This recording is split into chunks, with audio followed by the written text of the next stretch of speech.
Hey everybody, good afternoon.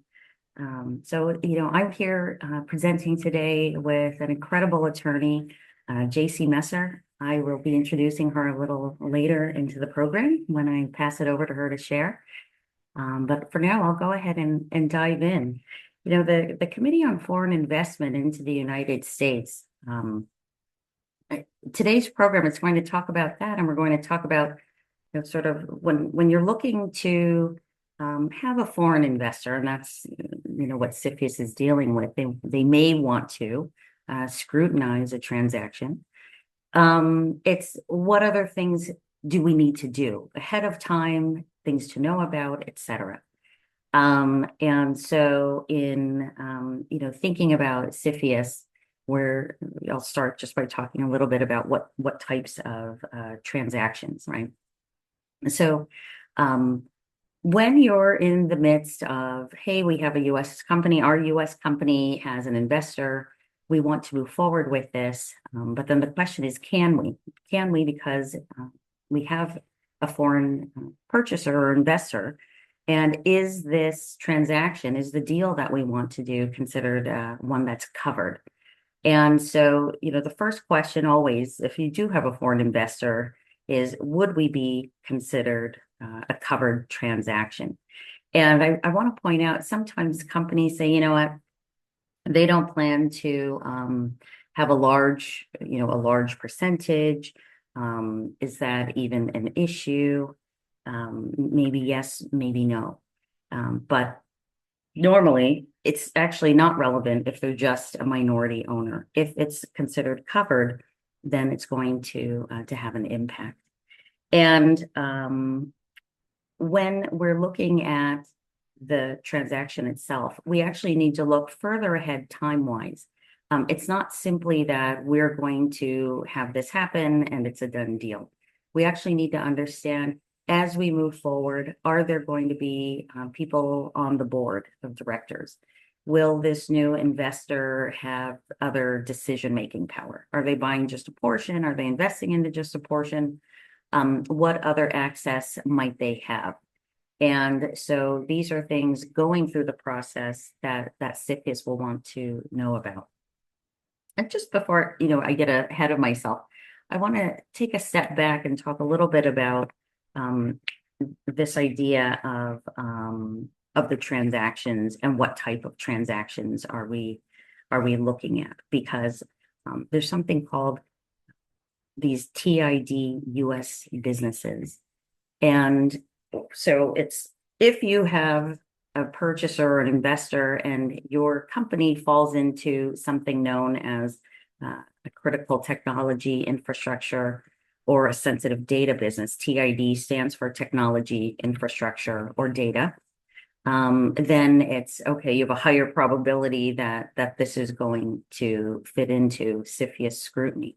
And again, CFIUS scrutiny means they want you to share with them that this transaction is going to happen. It's not something you would do after the fact. It's something that you need to do ahead of time and then get their approval. Generally, you want to get their approval ahead of time. And CFIUS has two ways of doing this. So sometimes making a declaration is voluntary, and sometimes it's mandatory. And so so if it's mandatory, then there's two different ways to go about that. There's something called a declaration, and there's another mechanism called a notice. A declaration is a shorter method of letting them know that this is occurring, that this prospective transaction will be occurring. And that has a 30-day window. So at the time you submit it, the agency has 30 days to complete the review and give you the okay on it. Where they don't complete the review, then you could be forced into what's called the declaration. A declaration is something that takes 45 days to complete. And because the notice has 45 days to complete. And because a declaration does not have an ability to extend the 30 days, where they don't complete the review, at least in a recent case we did, for example, we were actually obliged to go into the notice period. And under the statutes governing the notice, that does provide for an extension of time, but because the declaration doesn't, it just wasn't an option to simply extend it a little bit longer. I want to point out, you don't want to be fooled, if you will, or rather you want to have a realistic approach to anything involving a government agency and a filing. And the reason for that, well, I'll give this example.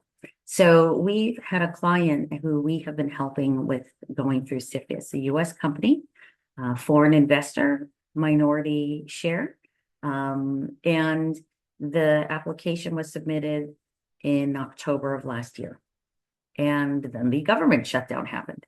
And so that, they received it, they acknowledged receipt, and then the 30-day clock ran. Well, by the time the shutdown was over with, there hadn't been enough time for them to ask their questions and us to provide answers, us being both the foreign company, who's the would-be investor, along with ourselves.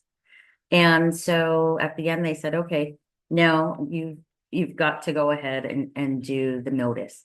Well, that's fine, but the notice actually requires a lot more information.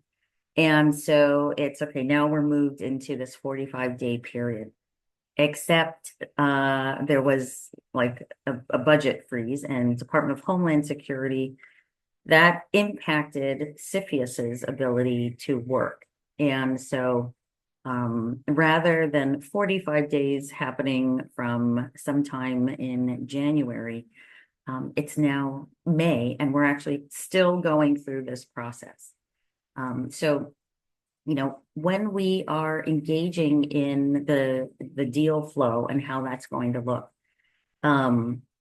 helping your investor understand, this can actually take a lot longer than any of us may want it to, is important. And it's just important, to help set expectations. It's helpful on both sides, when that's the case.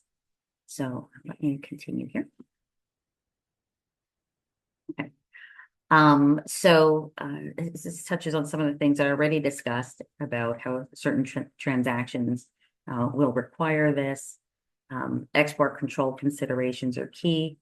And what this is referring to, one of the things that happens is because CFIUS wants to understand who all of the parties are. By parties, it's not just the companies, they actually want to understand who else is at the board of directors, who else is working there, what are their backgrounds. And Jacey will go ahead and get into this a bit more, but it's never just, we have to do this CFIUS filing. There's actually several things that need to be done in advance so that you can make sure that this transaction can actually occur and there won't be any legal or even jail, right? The penalties can get pretty bad, but that there won't be any problems coming up. And, even if it's a small transaction, again, if they're a minority share, it doesn't matter. If it falls into one of these critical technologies or data, the TID issues, then you need to be asking yourself, hey, do we need to address this? So mandatory filings, I mentioned, it could be voluntary, it could be mandatory, and that will occur, across a variety of factors, but when a foreign government may have a substantial interest, that certainly is an issue. And, in a lot of other countries, there will be public and private partnerships. And so it could be a hospital, for example, it could be a university, it could be a private sector company. China, for example, has a lot of government and private sector owned companies. And so sometimes it's sort of peeling an onion back to find out, okay, who's really involved here and how might that be triggered. Importantly, the mandatory filing is very important because of all the ramifications that can happen. If it turns out, the government's like, hey, we saw you did this, and they have an issue with it. Importantly, what happens with CFIUS is that the process of gathering information happens with one of the, analysts, essentially. And what they do is after they compile all of the information is they put together their own opinion on what should happen. And in terms of the what should happen, should this be approved or not approved? And there's actually, CPSC is made up of different heads of the different agencies. And so they all have a chance to weigh in.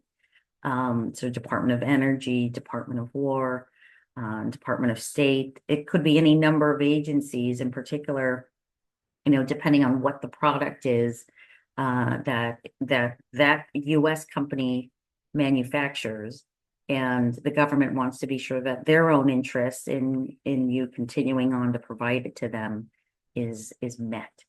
So they want to know all of what's happening ahead of your deal closing.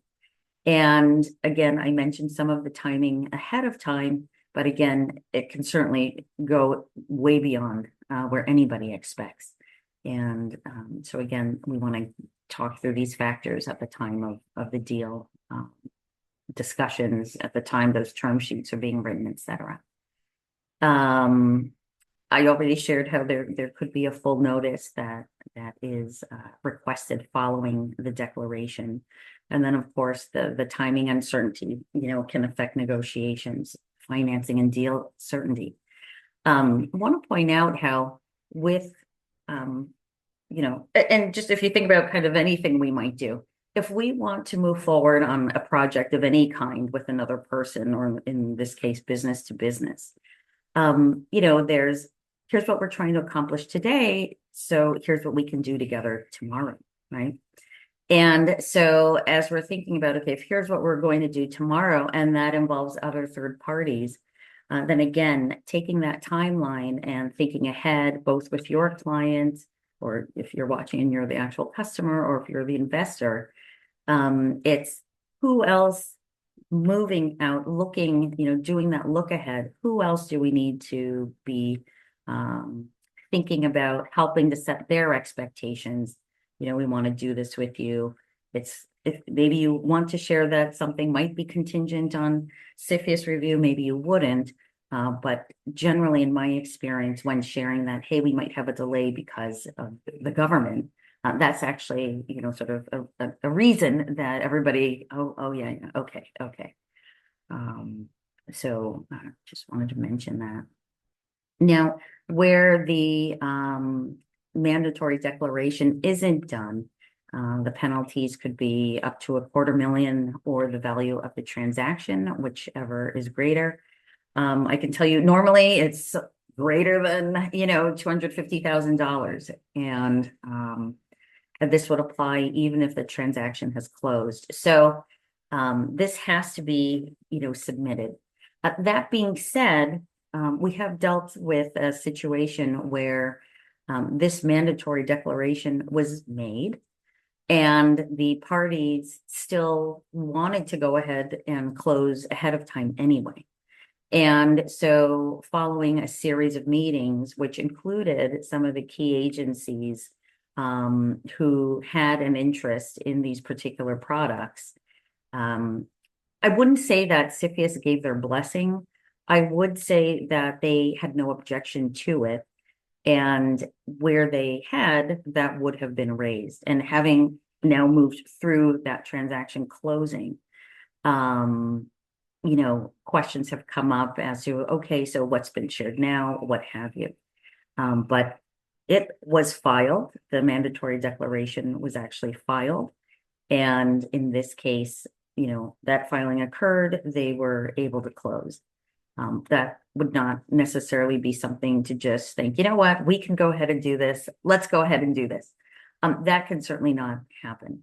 But, following those meetings with the agency, we were able to go ahead and do that. Of course, anything that you share needs to be truthful. You can't leave anything out either. If something doesn't sound good, or it turns out somebody, really, we should have mentioned that person or company or this prior violation and these things. You need to go ahead and share that information. There could be violations of mitigation agreements. I want to explain what that means about added fines. So following the closure of a CFIUS transaction, it may be approved with certain, they call them mitigation factors. And it's essentially, because there's other ways to think about mitigation, but we're not dealing with penalties in what I'm about to describe. The way mitigation is used is it's the government's attempt to mitigate against any losses that they may have.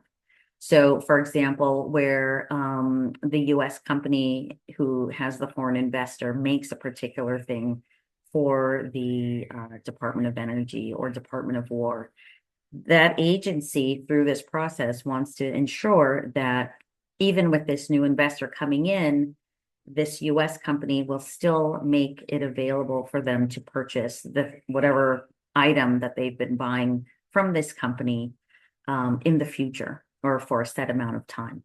So even if the company no longer produces that product, they need to maintain that technology and know-how so that if the government came back and said, hey, we want to buy some more, you'll still be able to do that, you being the U.S. company. And, generally speaking, the U.S. company, it's, look, if you want to buy more from us, we're all for that. So they'll agree to that. In any case, just depending on global affairs or what there may be, CFIUS can always come and reopen a case. They can impose further conditions. And that's just sort of how it goes. They also, rather than saying, we'll let this go forward and here are the mitigation factors, they can also say, you know what, no, don't let this go forward. And where a company has already closed, even if they've gotten CFIUS review, if, events lead to certain changes in national security concerns, they can always say, you know what, actually, this needs to end. If you proceeded and didn't get approval, they can turn the whole thing around and just unwind the complete transaction. And of course, that would be very costly. So, it's critical that companies go ahead and go through this process and not have that facing them with, oh, now we have a threat of having to undo the whole thing. So, looking at post-closing risk and exposure, as I mentioned, they can review any non-notified transactions at any time. The filing, no filing, it doesn't eliminate jurisdiction or risk. And then that exposure, of course, could include reputational harm, operational disruption, and future scrutiny. Again, if your company didn't go through this, and probably a quick discussion with counsel who was putting all the term sheets together could have raised this with you, it's going to, raise questions in the eyes of future investors, domestic or foreign, just on the integrity of the ownership, right? So, and talking about mitigation, I already had talked about this and how they may tailor measures specific to the transaction. But one thing to point out is that additional mitigation factors can be added on after the closing. So, you're never really out of it. Just the government always wants to sort of keep tabs on what is happening. So, other types of mitigation. Let's say a company has both controlled, so talking about export controls, export controlled goods that they sell along with non-controlled. What can end up happening is that the government wants to ensure that if this company is purchasing something and it's EAR 99, there's no license required, there's no heightened level of sensitivity or security around the product. Great. But are they going to have access also to these other controlled items that would need a license or is of such technology that a transfer of technology may be subject to a license? So separate from, hey, can we keep buying this from you? There could be a limitation on they may have access to this data, they cannot have access to that data. So company go ahead and build an internal wall. This way you have a process to ensure that they don't have access. There could be limitations on who will be able to join the board or what level of voting rights they may have.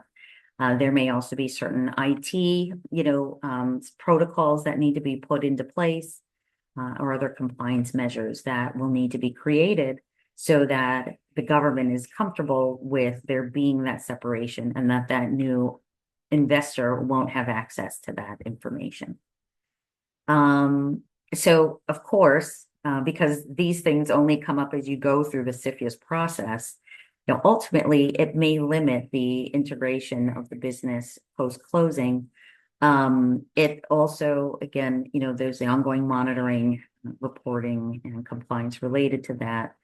And it can affect long-term operations, strategic flexibility. Do you have other investors who you'd like to bring in?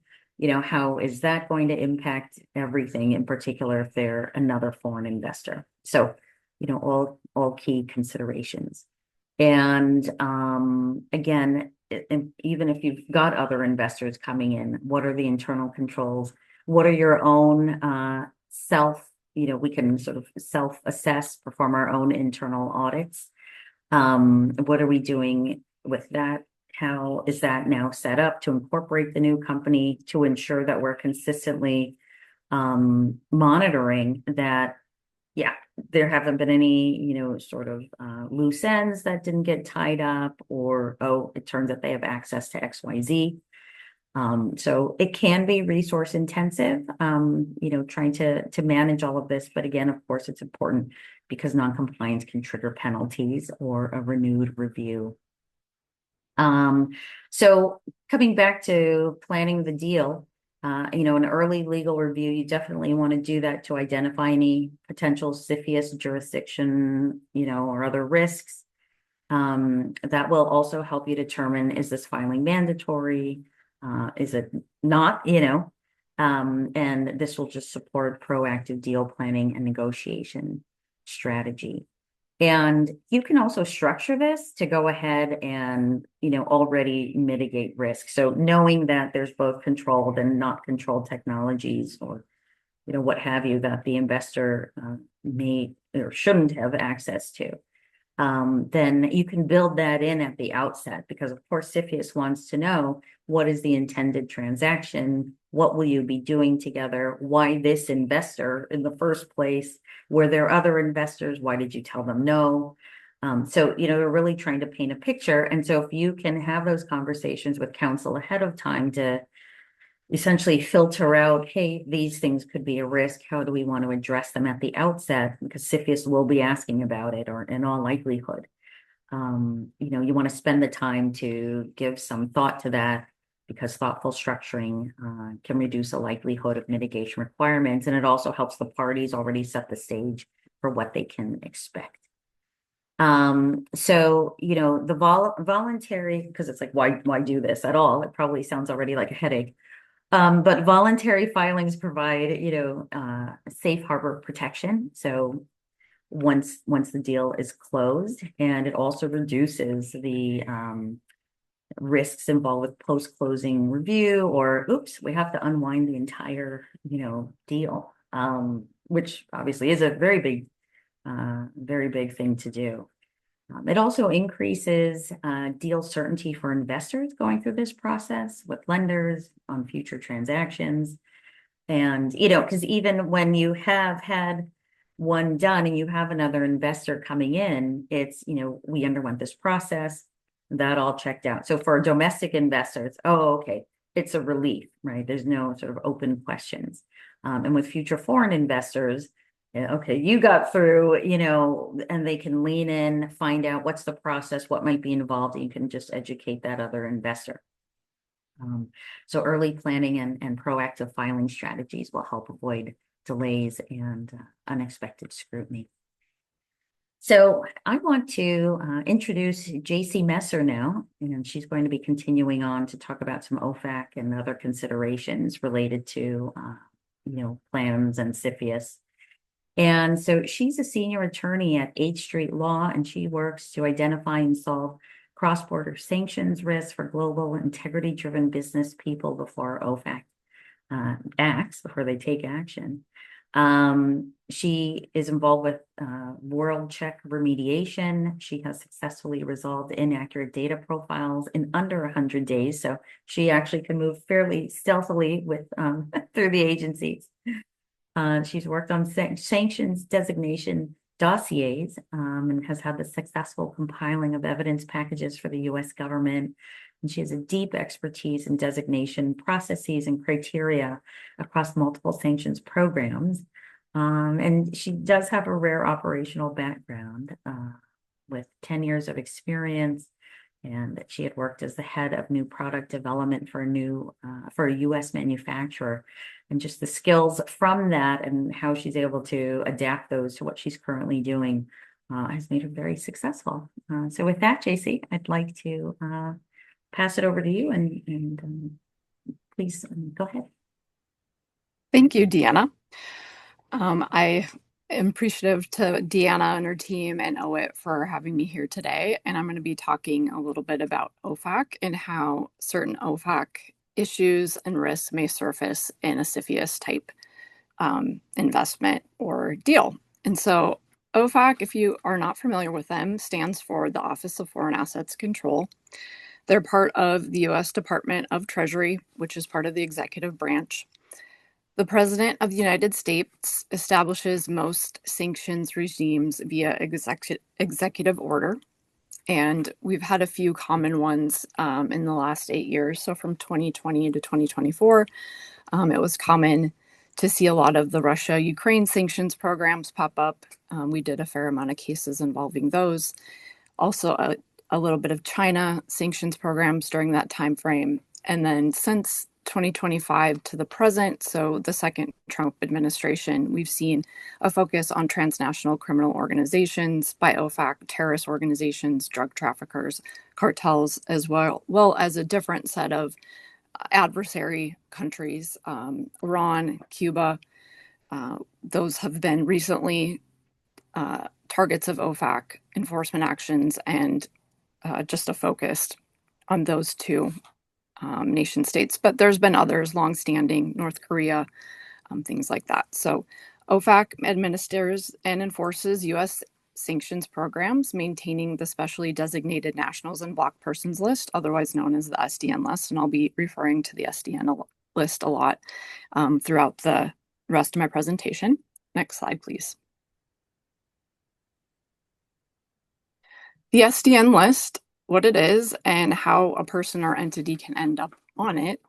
It is OFAC's primary sanctions list. All U.S. assets of designated persons and entities are blocked if they're in the U.S., and this can include assets such as investment accounts, bank accounts, trusts, real estate properties, vessels. It makes it really hard to liquidate those properties if you are the owner and they are on the SDN list. U.S. persons worldwide are prohibited from any transaction or dealing, that's the technical term in the OFAC regulations, with SDN listed entities or persons. And how SDN list designations happen, it's an office within OFAC called the Office of Global Targeting. They build evidentiary-based memorandums or packages on targets, linking the target to sanctionable conduct under a relevant presidential executive order. Evidence sources may include findings by U.S. government agencies, foreign governments, UN, United Nations expert panels, and open source reporting, which can include press and other media. So these are the types of evidence that OFAC can use to designate certain persons or entities to the SDN list. And we'll discuss that later in the World Check section. But before designation, proposed actions are reviewed by the Treasury Department, the Justice Department, the State Department, and other agencies as appropriate, and may also include review by the White House. Next slide, please.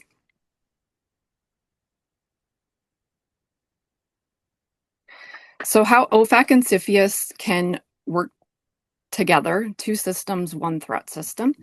The Secretary of the Treasury chairs CFIUS by statute, and this is the same executive department that runs OFAC. So they may be sharing information. I think you should expect that that could be happening. CFIUS is risk-based, not list-based. It can review any covered transaction within its statutory purview, like Deanna talked about. OFAC is list-based, so a party either is or is not on the SDN list. The point for both evaluation is that a counterparty can clear OFAC list screening, yet still pose a CFIUS threat concern, like Deanna went over in detail. So just because an SDN person does not show up in your deal, that does not mean that it's not a threat that CFIUS can look at, especially if, say, you have an investor that doesn't have a 50% ownership in a limited partnership or a private equity fund or something like that, but they have less than 50% and they're on the SDN list. So that may be something that CFIUS may still continue to look at, even though OFAC could not enforce against that transaction. Next slide, please. I want to go over 4 ways that OFAC exposure may surface in a deal like this. Really any deal, but paying attention to some of the issues that Deanna brought up with regards to CFIUS, whether it be national security or the TID industries. One scenario that we've seen pop up in our practice is hidden beneficial ownership.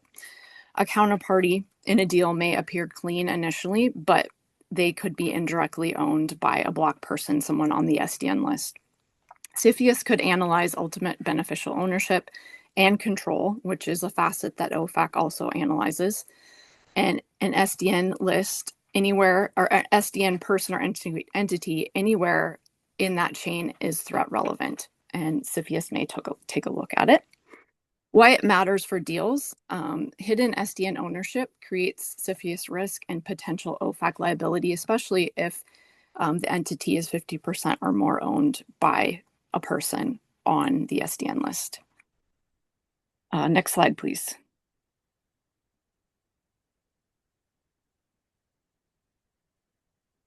Okay, you can skip that one. For some reason, that one was not taken out. You can go to the next one. Thank you. Okay, the second one is scenario 2. This is transshipment and diversion. It targets goods, so we're thinking it as like the seller's goods if it's a U.S. company that is taking on foreign investment. If their goods are moving legitimately to neutral countries upon a sale, but then it's found that they are moving to countries like Russia, Venezuela, Iran, adversarial countries, and then on to SDN parties in those countries, that could look like a clean sale on the beginning of the transaction, but the transshipment then occurs on that second hop. So products made in the US are ending up in the hands of actors who are on the SDN list. Why it matters is that diversion is a CFIUS vulnerability and threat input. Ignorance does not cure the risk, so ignorance of the investor does not cure the risk. An acquirer that inherits an enforcement liability like this one can be costly, and it can involve OFAC enforcement action.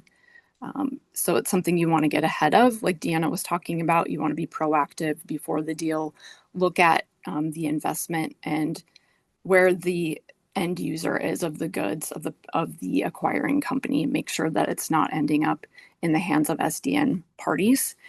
And specifically, you want to make sure that some of these sensitive goods are not ending up on the battlefield in some of these adversarial countries. It's better to cure the transshipment before closing or filing CFIUS and doing due diligence before you proceed. Next slide, please. And you can skip the infographic if there is one. Okay. Scenario 3 is tainted capital. Investment capital that is originating or routing through sanctioned jurisdictions or sanctioned parties, even if there is no individual limited partner that's on the SDN list. This could be considered a threat vector for CFIUS. This includes, right now, it's very common for the US government to be taking a look at any investment capital that could be touching cartels or transnational criminal organizations into the US. There's been a wave of cartel terrorism designations in the US. So we want to make sure that the money coming in is not coming from somebody who's on the SDN list. Tainted capital is the fastest way to convert a routine CFIUS filing into a hostile one, and we've seen that in certain scenarios, especially if it signals for an adversary access to technology, customer lists, and allied defense relationships. And Deanna touched on that with the TID industries. An example of this is President Trump actually in his first term, 2017, blocked a Canyon Bridge Capital Lattice semiconductor deal that was under CFIUS review in the United States due to national security concerns. There was a Chinese LP that was involved in that deal, and the president chose to act to block that deal. And that would be an example of tainted capital, although China or Canyon Bridge Capital was not on the SDN list as far as I know of. It did come across the radar to CFIUS as a threat, one that was recommended to be blocked, and then President Trump did go ahead and block that deal. Next slide, please. And you can skip the infographic. All right. Scenario 4 is WorldCheck and the reputational shadow file. This is something that we see quite often in our practice. WorldCheck, if you're not aware of what it is, it's a financial crime database. It also reports on high-risk persons, so it can include politically exposed persons or their family members. And it collects data from the same open source media that OFAC relies on for designations. So if you think back to that slide about OFAC and the sources that they can use to designate persons to the list, this is the same type of information that WorldCheck collects, the open source press and adverse media. So they draw for this from the same well, WorldCheck and OFAC. An inaccurate or stale profile can trigger debanking or merger and acquisition implosion, deal implosion, which can be very detrimental to a party and counterparty as well. Why it matters is foreign investors with debanking and reputational damage in WorldCheck can become independent CFIUS diligence flags. And I think Deanna touched on this, like if it's a US company that is accepting foreign investment and they're selling to the US government wants to make sure that they will continue to have access to those goods or services, right? So if the investor has debanking in their background or reputational damage that may be contained within WorldCheck, CFIUS may become concerned about that because they want to make sure that there's enough capital to keep the acquiring company going, producing goods, and then selling those goods to the US government. So the US government needs certainty that these products will be well capitalized and shipped to them even after the deal closes. One way that we've seen that can help with a WorldCheck profile if it's inaccurate, misleading, outdated is to request it and then request deletion of it. That's the best case scenario. If, we've had clients who were accused of crimes in foreign countries and it was false accusation and false charges, those charges were then dropped, but that was picked up by a news outlet and WorldCheck picked up that article and used it to generate a profile on that person. That person had a hard time opening bank accounts. They had a hard time going forward with mergers and acquisitions and their business dealings. And so what we did is we helped them go to WorldCheck, let them know that those charges were erroneous. They had been dropped. Their record had been cleared in that foreign country, and then their WorldCheck profile was deleted, and they were able to go on with business dealings and open those accounts. But you do need to have documented facts to present to WorldCheck in order for them to take action. It also is helpful to know the internal policies of WorldCheck, how they generate profiles, how long they'll keep certain profiles, if you're talking about, politically exposed persons being part of a deal, family members, other proxies or facilitators that could be acting on their behalf, you want to evaluate all of that in World Check and make sure you're clean. And it's advisable to complete this type of reputational hygiene check before any merger and acquisition or CFIUS filing. It's just way smoother on the outset than it is on the back end, and so that's a theme that we keep coming back to, is to be preventative here. Next slide. Okay, and this is kind of my cheat sheet if anyone wants to take a screenshot of it. Pre-filing OFAC checklist, map your ultimate beneficial ownership. So trace all ownership tiers. And I would do it on both sides of the transaction. But definitely if you're the investor, you want to do your own, but also, it would be advisable to take a look at the company you're investing in, trace all ownership tiers, conduct a full 50% rule OFAC analysis to identify any hidden SDN list exposure. Review the supply chain, identify transshipment and diversion exposure in high-risk corridors, like those countries that we discussed. Make sure that there's no goods that ending up in adversary hands and, on social media, and people are spreading that around, and then the reputation comes back to the producer of those goods. Trace capital sources, identify limited partner level analysis from fund origin, not just the named acquirer. So trace it all the way down to, who's providing the capital, not just name only. Flag funding from certain countries like Latin American countries, Middle Eastern, Russian, and Chinese countries who do sometimes get more of a intense look or scrutiny by OFAC and possibly CFIUS, and then any shell entity funding, who's funding that, where is it coming from? Audit your reputational profiles, ask for your World Check profile, scour it, make sure it's correct. If it isn't correct, find someone that can help you delete it or get it corrected, and any other related databases. There are other databases out there other than World Check, but World Check is the most well-known. We found that if you can get World Check corrected or deleted, then those other ones sometimes will pick up where World Check took you off. Remediate any adverse media inaccuracies where documented facts support correction. And I would say that one adverse media article in a credible press outlet can disrupt a merger and acquisition. And it may also start OFAC targeting opening an evidentiary memorandum against you or your company, as well as trigger CFIUS reviews. So it is very wise to be aware of the adverse media that's out there against you and your company and clean that up on a routine basis so it doesn't trigger any agency speculation or opening of cases against your business dealings. And next slide, please. And that's all I have. I just wanted to thank OWIT for the time today, and also Deanna and her team. The best way to get a hold of me is either through my email, which I have here on the screen, or you can follow me and send me a message on LinkedIn. I'm on LinkedIn almost daily, and I would welcome any conversations about the presentation today. Thank you, Deanna. All right, thanks, Jacey.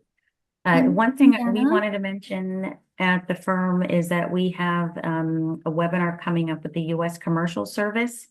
It is their annual ACE exports, ACE being the automated commercial environment. And this is their export compliance webinar. It's 2 days, 2 half days, Tuesday and Wednesday, June 16th and 17th from 9 to 1. I'm speaking on ITAR and OFAC. So, weapons related and more on OFAC on day 2. I believe it will be at 9 a.m., but I don't actually remember, so apologies.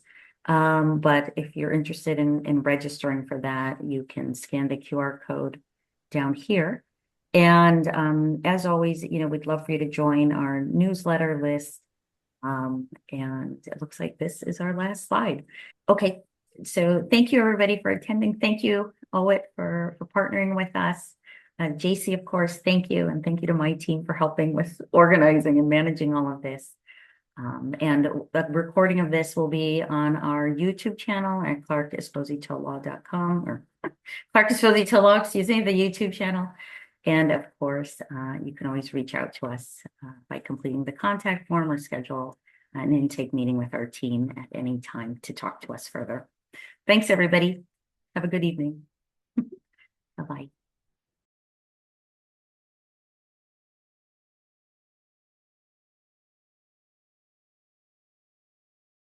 Check out our playlist if you want to see more of our videos, and comment below and introduce yourself. We'll see you soon.